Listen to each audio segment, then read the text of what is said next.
तो नमस्ते प्रणाम। हमको भाई बबलू देखते हैं बबलू भोजपुरी यूट्यूबर। देखिए आपको बता देना चाहते हैं कि पावर स्टार पवन सिंह का होली सॉन्ग 2 आएगा। एक चुनाव का पहले ही का होली सॉन्ग जो है पूरे साल का होली सॉन्ग है, बहुत तेज हो रहा है, बहुत तेज हो रहा आस्था सिंह के साथ वो आएगा और एक क्वीन साली के साथ आएगा वह क्या सीन है। और खेसारी लाल यादव का गाना कल आ रहा है भाई। जी हाँ, मंगल मूर्ति से आपका ट्रेंडिंग स्टार खेसारी लाल यादव का कल गाना आ रहा है।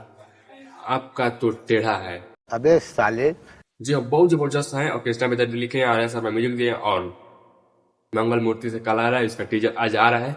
और आपको बताते हैं चाहते कि ट्रेंडिंग स्टार खेसारी लाए तो जबरदस्त एक गाना लाए हैं और ट्वीट ट्रेंडिंग में चल रहा है और इंस्टाग्राम और यूट्यूब सेक्शन जम किया है। लेकिन आपको बताते हैं कि पावर स्टार पवन सिंह का गाना जो है 2 आएगा होली सॉन्ग। एक आस्था सिंह के साथ पूरे साल का गाना जो है शूट हुआ है। किस कंपनी के लिए शूट हुआ है? एक तो आएगा वेब म्यूजिक के लिए और एक आएगा ग्लोबल म्यूजिक के लिए। कौन आस्था सिंह के साथ लग रहा है? आस्था सिंह वाला ग्लोबल म्यूजिक जंक्शन से नहीं आएगा, वो वेब म्यूजिक से आएगा और क्वीन सालनी वाला ग्लोबल म्यूजिक